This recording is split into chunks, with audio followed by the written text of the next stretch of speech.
Primeiro livro das Crônicas, capítulo 16, versículo 27.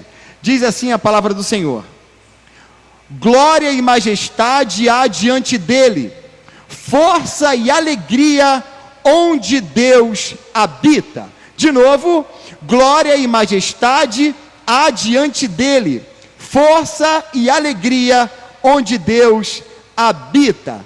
Aproveito aqui, antes de entrar já na mensagem, mandar um abraço para todos os nossos irmãos também da nossa igreja no Rio de Janeiro, da Assembleia de Deus em Jardim América. O nosso pastor Hélio, que está confinado dentro de casa, mandou um abraço para todos vocês, e ele comunica que às 8 horas, quando acabar o culto aqui, só quando acabar o culto aqui, ele vai fazer uma transmissão de lá, para poder confortar e consolar todos os irmãos aí de Jardim América. Então, obrigado pela audiência de todos aí no Rio, que Deus abençoe poderosamente todos vocês. Nós vemos aqui nesse texto que o rei Davi, ele, assim que ele assumiu o trono, ele tomou uma decisão. Ele falou: eu preciso trazer a arca do Senhor para perto de mim.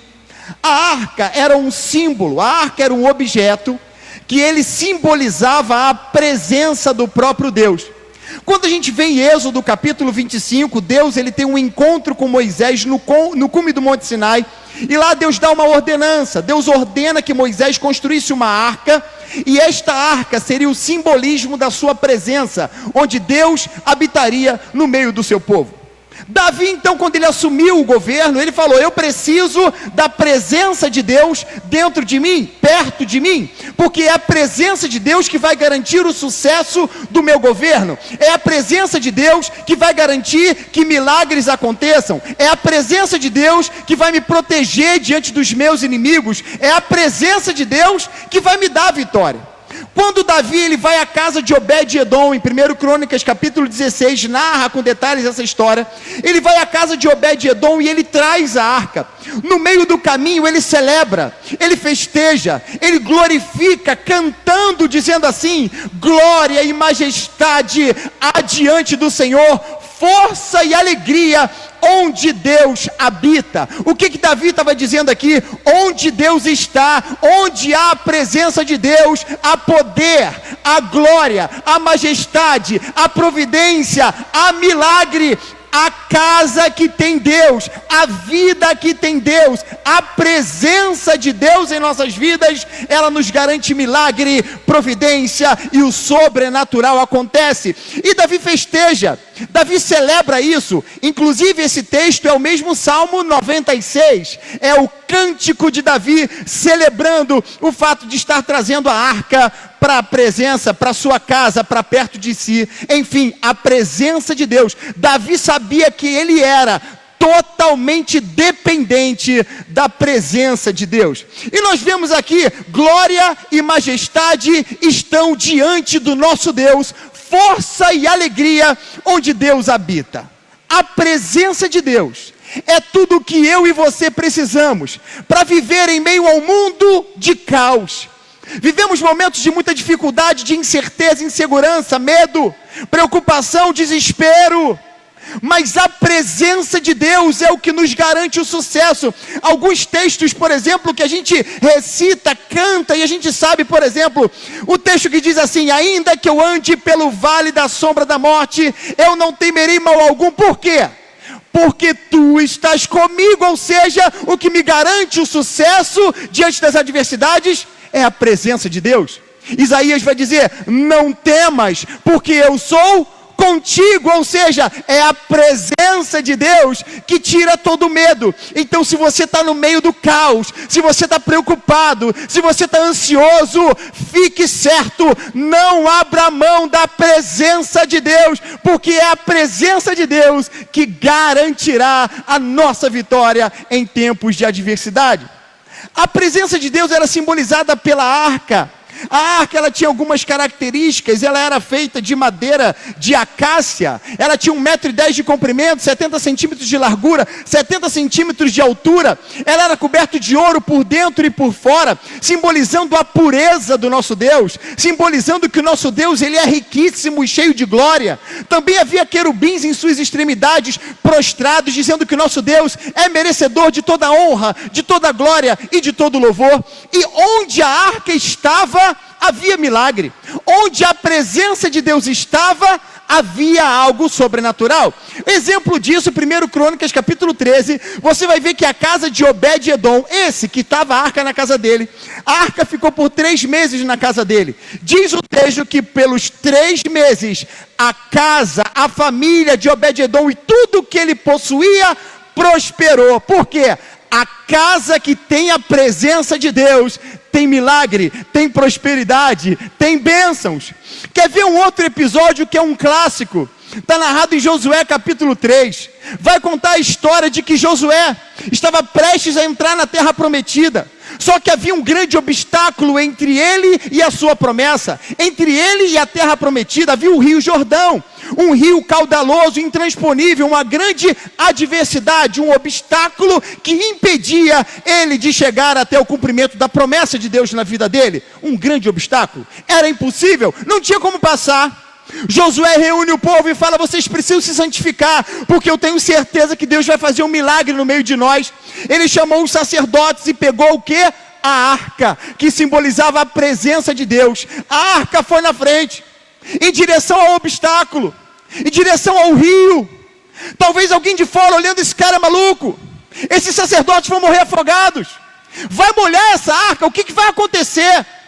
Diz a Bíblia que quando os sacerdotes tocaram o pé na água do rio Jordão, eles que carregavam a arca, ou seja, a presença de Deus, diz o texto que o rio começou a secar. De repente a água parou de correr, e os sacerdotes parados com o pé no rio Jordão, e o rio seco, e o povo passando a pés enxutos. Quando o povo todo atravessou, de novo os sacerdotes passaram com a arca e foram embora, e o rio voltou a jorrar. O que eu aprendo aqui? Porque a presença de Deus me garante milagre. A presença de Deus garantiu a eles que a promessa do Senhor se cumpriria. Se Deus estiver na tua vida, nada, ninguém poderá impedir os seus propósitos. Ali havia um rio impedindo, mas a arca, a presença de Deus, fez com que aquele rio secasse para eles passarem. Qual é o obstáculo na tua vida? Qual é a adversidade que tem se levantado contra você? Qual é a sua preocupação? Você está com medo do dia de amanhã? Você está com medo das circunstâncias adversas? Se o Senhor estiver contigo, ainda que tenha rio, seja o que for, você vai passar para o outro lado, porque é a presença de Deus que te garante a milagre, que te garante a vitória. Glória a Deus. Mais um pouquinho adiante, Josué capítulo 6. Depois de chegar na terra prometida e passar pelo rio Jordão de uma maneira miraculosa e extraordinária, agora eles chegaram e viram uma cidade fortificada. A cidade de Jericó era uma cidade intransponível, uma muralha enorme, e era impossível invadir aquela cidade. Deus deu a ordem a Josué: você precisa dar durante 6 dias uma volta na cidade. No 7º dia você vai dar várias voltas em volta da cidade. E diz o texto, o que ia à frente? O que ia à frente do exército? O que ia à frente do povo? A arca do Senhor, ou seja, a presença do Senhor ia na frente. E diz o texto que subitamente a muralha ruiu, e Josué e todo o povo hebreu venceu a batalha contra Jericó. Nós aprendemos o quê? Que se o Senhor estiver contigo, não há adversário, não há inimigo, não há oposição, não há nada nem ninguém. O Senhor é poderoso para nos garantir a vitória em qualquer cenário, em qualquer momento, diante de qualquer adversário. É vírus, é bactéria, é ansiedade, é o medo, seja qual for aquilo que está te impedindo de conquistar. Se o Senhor estiver contigo, confia, descansa, porque o Senhor, a presença do Senhor é o que vai garantir a vitória na tua vida. Nesses tempos de quarentena, nesses tempos de que você está enclausurado com a sua família, é tempo de buscar ao Senhor, é tempo de entrar na presença de Deus, porque é a presença de Deus que vai garantir que nós passaremos ilesos, prontos, mais fortes, e cantaremos o milagre do outro lado, para a glória do Senhor. Aleluia! Quando nós olhamos para a arca, nós vemos algumas características do próprio Deus. Quando a gente olha para essa arca, esse objeto aparentemente simples de madeira, mas que tinha um significado muito grande, a arca que simbolizava a presença do próprio Deus, quando nós olhamos para alguns elementos dessa arca, nós vemos características do próprio Deus. Vemos aqui de cara, nós vemos que a arca mostrava um Deus acessível, um Deus disposto a um relacionamento com o homem. A arca provava o que todos nós hoje sabemos, a busca eterna de um Deus querendo relacionar-se conosco. Deus fez o homem para relacionar com ele, Deus fez o primeiro homem, Deus fez Adão. Antes do pecado, o relacionamento entre Deus e o homem era perfeito. Antes do pecado, Deus vinha na viração do dia e conversava com Adão. Mas Adão pecou. Você acha que Deus desistiu de Adão porque ele pecou? Você acha que Deus abandonou esse projeto de relacionamento porque Adão pecou? Não! Diz o texto que Adão pecou e Deus apareceu no mesmo horário marcado. Deus chegou e falou: cadê Adão? Embora Adão se escondesse de Deus, Deus foi atrás do homem.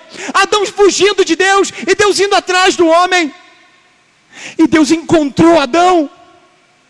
Assim é contigo. Você foge de Deus, Deus quer atrás de você, Deus não desiste de você, Deus continua querendo você. E entra na presença de Deus, porque é a presença de Deus que vai te dar a vitória. E olha só, desde Adão, nós vemos mais adiante Noé. Noé, diz o texto que Noé andava com Deus, ou seja, vivia na presença de Deus, porque Noé andava com Deus, Deus fez uma aliança com ele, poupou a sua família.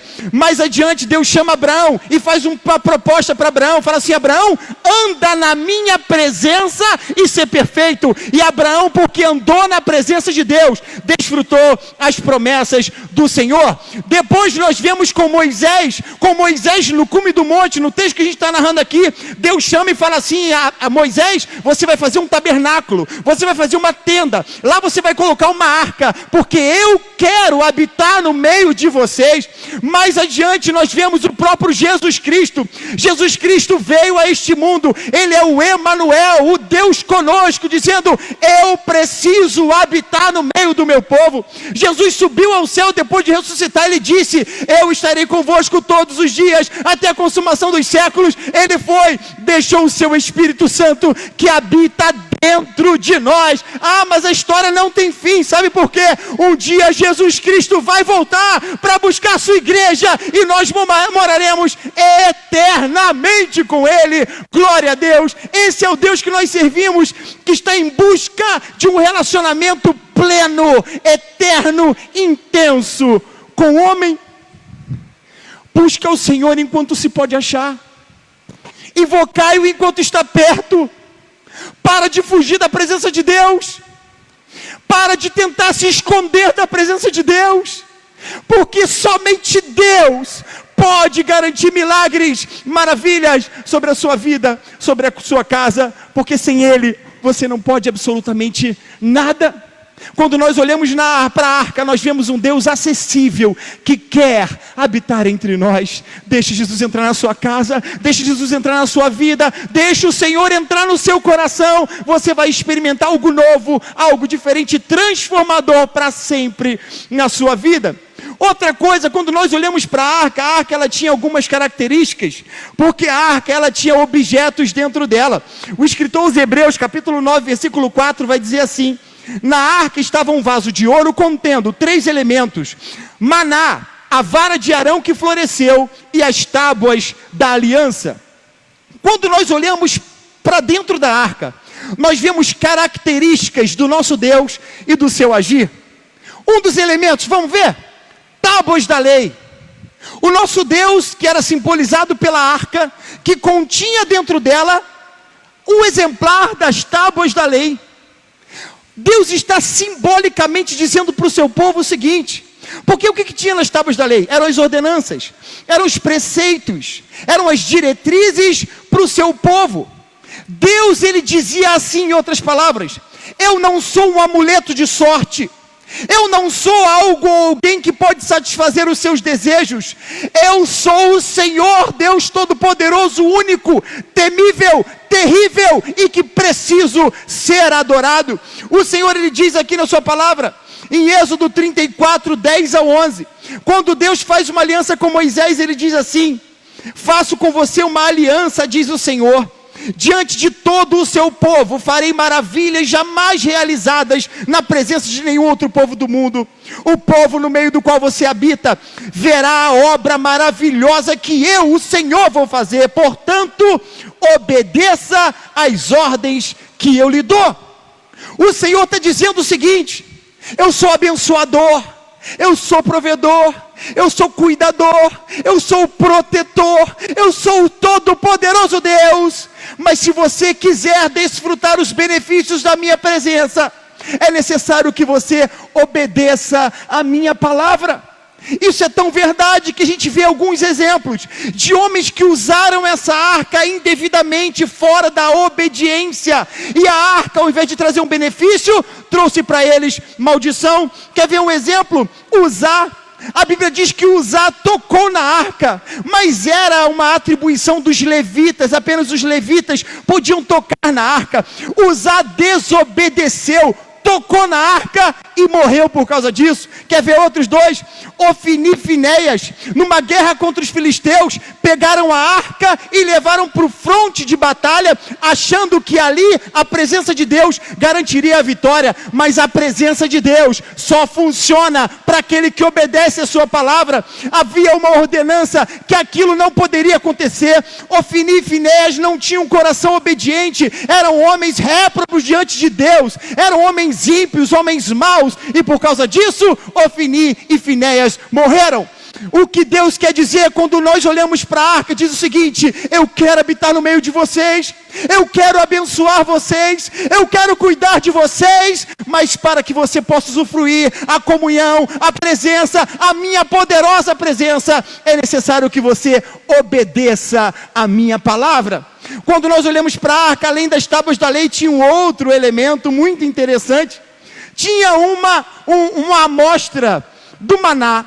Isso é muito bacana porque nós vemos que o povo hebreu, quando saiu do Egito em direção à terra prometida, o povo hebreu começou a reclamar de fome. Eles pediram a Deus, e diz a Bíblia que de manhã, quando o orvalho começou a secar, eles perceberam uma substância meio esbranquiçada em todo o arraial, e Deus ordenou: colham esse negócio, cozinhem. E Deus mandava diariamente esse maná. Esse maná tinha todas as propriedades nutricionais que o povo precisava para viver naquele ambiente inóspito. O povo estava no deserto, um ambiente terrível, porque no deserto nada que você planta dá. Deserto não tem água, deserto não tem vida, deserto não tem paz. E Deus manda para eles o maná todos os dias, dizendo o seguinte: não acumula não, confia em mim, porque amanhã vai ter de novo, depois de amanhã tem de novo, depois de amanhã tem de novo. Todos os dias eu vou cuidar, todos os dias eu vou mandar. Nesses dias de medo e insegurança, quando a gente olha para Deus, simbolizado pela sua arca, nós vemos um Deus que tem que ser adorado, reverenciado, temido e obedecido. Mas nós vemos um Deus que cuida, se importa e manda a providência todos os dias. Você está preocupado com o dia de amanhã? Você está preocupado com o que comer, com o que beber, com o que vestir? Não se preocupe com nenhuma dessas coisas, porque o Deus que mandou maná para o povo todos os dias, vai mandar para a tua casa, para a tua família, vai cuidar dos seus. Você não sabe amanhã, mas amanhã vai ter provisão de Deus sobre a sua vida. Talvez você não saiba como, mas a presença de Deus me garante que vai ter maná amanhã para a tua casa, para a sua vida e para a sua família. Quando nós olhamos para Deus, eu vejo, eu preciso simplesmente da presença desse Deus, porque é a presença dele que me garante provisão todos os dias. Glória a Deus. Nós vemos um terceiro elemento, eram três.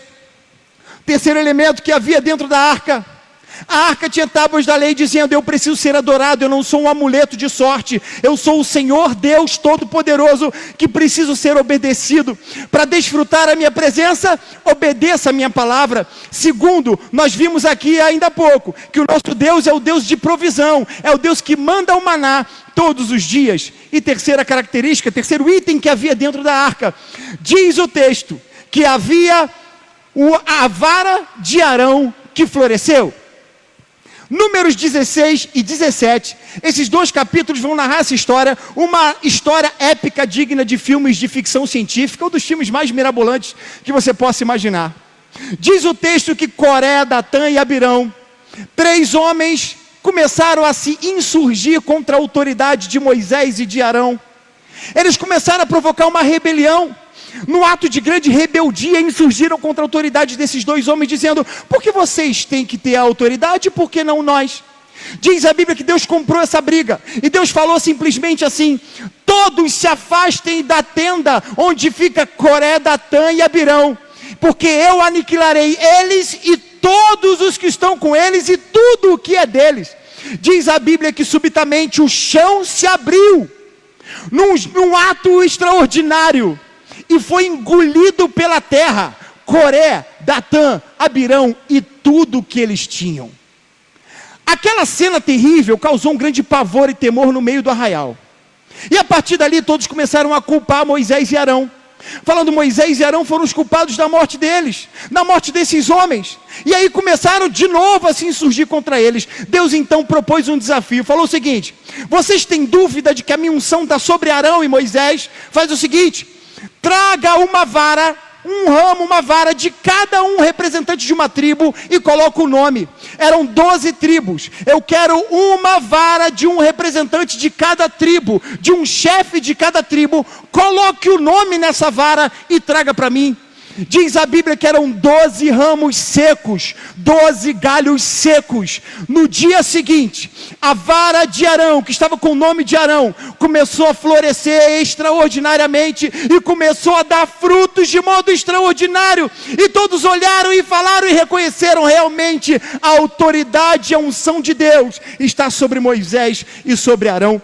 O que eu aprendo quando eu olho para Deus? Eu olho para a arca e para o simbolismo da vara estar ali dentro dele. Além da autoridade que precisa ser obedecida, nós vemos aqui que esses galhos eram secos.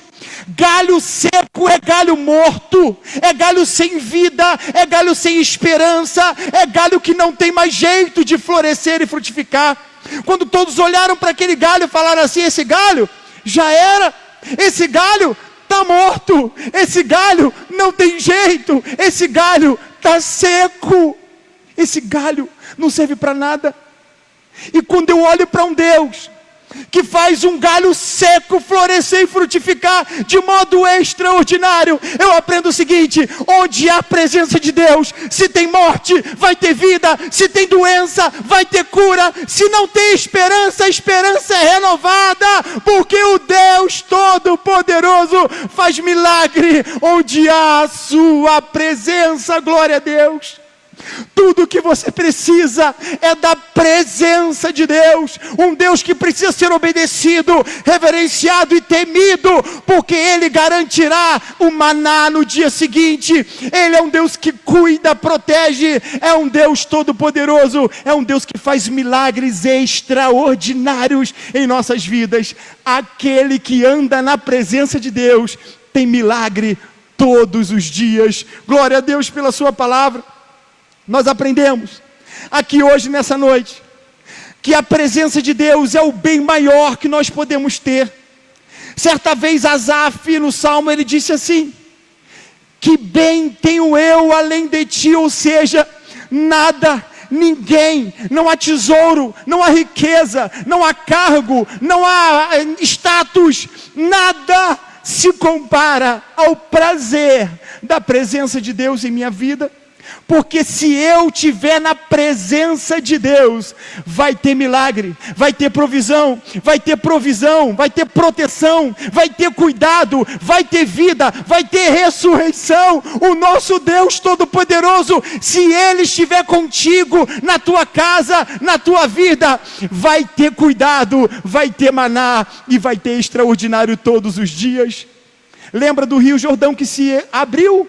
O Rio Jordão que secou para o povo passar? Assim será na sua vida, se o Senhor estiver na frente de todas as coisas. Lembra de Jericó que foi invadida e conquistada? Porque a presença de Deus garantiu o extraordinário contra aqueles adversários. Nesses tempos de crise, nesses tempos de dificuldade, nesses tempos de medo, de incerteza e insegurança, aproveita esse tempo para buscar a Deus. Aproveita esse tempo e se joga nos braços de Deus. Reclamar de tempo agora você não pode reclamar.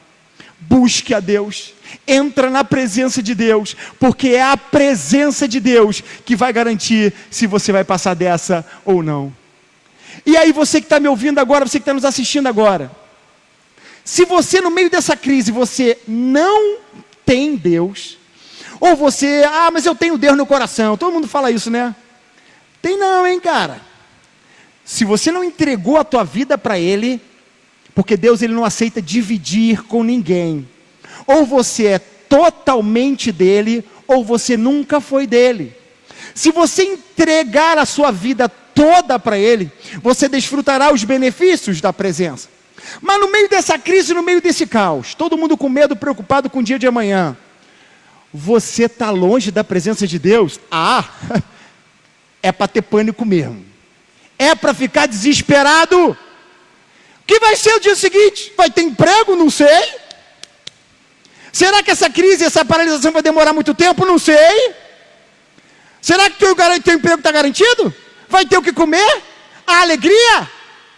Vai ter paz? Meu irmão, olha o vírus aí, hein? Mas aquele que está na presença de Deus não se abala. Sabe por quê?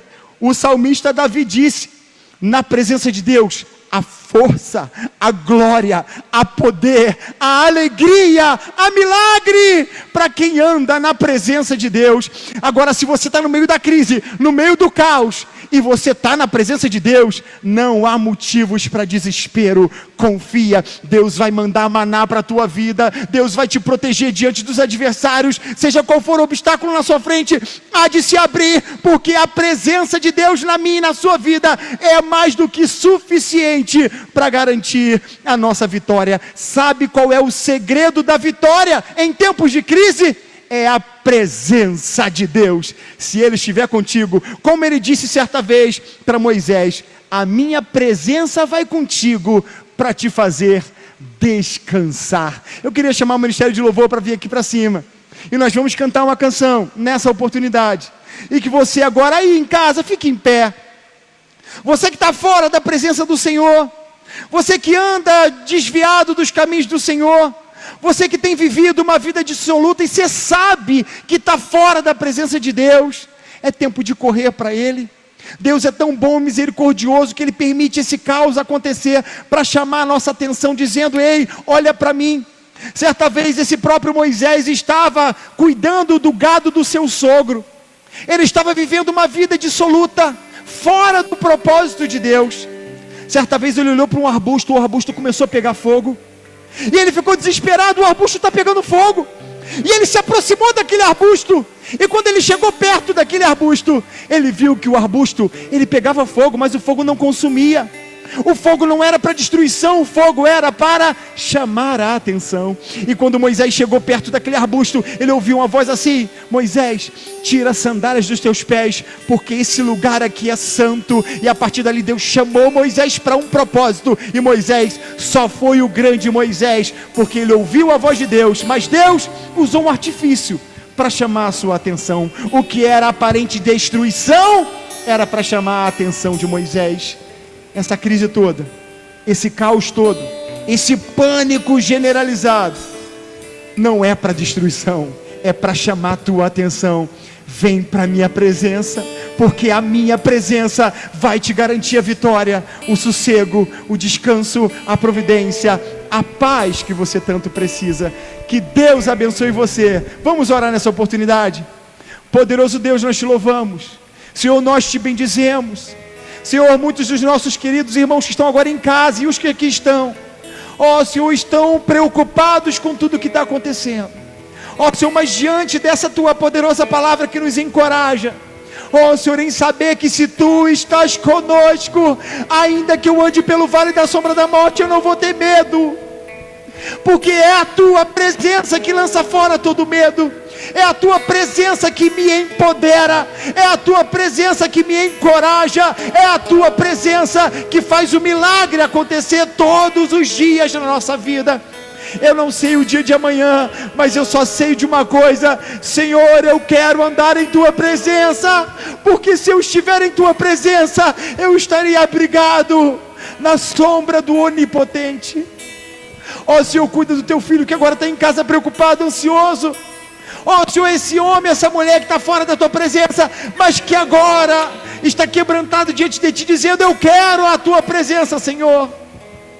Ó Senhor, que tu possas entrar nos corações, trazendo ânimo, alívio, conforto, consolo, porque o milagre acontece na vida daquele que anda em tua presença.